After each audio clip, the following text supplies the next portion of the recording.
നമ്മുടെ ബഹുമാനപ്പെട്ട വിദ്യാഭ്യാസ മന്ത്രി ഒരു പുതിയ അജണ്ടയുമായി മുന്നോട്ട് വന്നിട്ടുണ്ട്.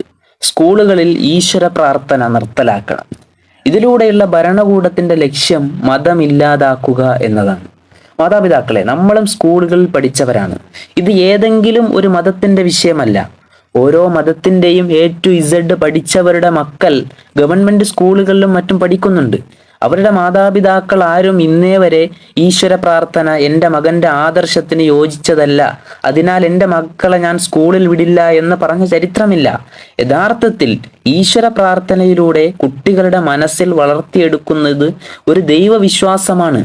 ഈ ഈശ്വര പ്രാർത്ഥന ഇല്ലാതാക്കുന്നതിലൂടെ ഗവൺമെന്റിന്റെ ലക്ഷ്യം കുട്ടികളുടെ മനസ്സിൽ നിരീശ്വരവാദം കടത്തിക്കൂട്ടുക എന്നതാണ്. ഇതിനെ ഒരിക്കലും നാം അംഗീകരിച്ചു കൊടുക്കാൻ പാടില്ല.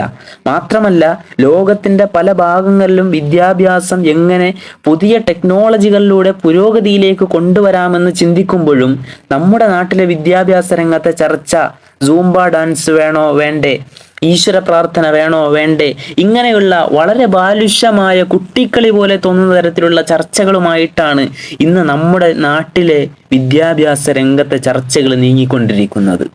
നമ്മുടെ നാടുകളിൽ നിന്ന് വിദ്യാഭ്യാസത്തിന് വേണ്ടി മറ്റ് നാടുകളിലേക്ക്, മറ്റ് രാജ്യങ്ങളിലേക്ക് വിദ്യാർത്ഥികൾ പോകുന്നത് നമ്മുടെ നാട്ടിലെ വിദ്യാഭ്യാസത്തിന് വളർച്ചയില്ലാത്തത് കൊണ്ടാണ്.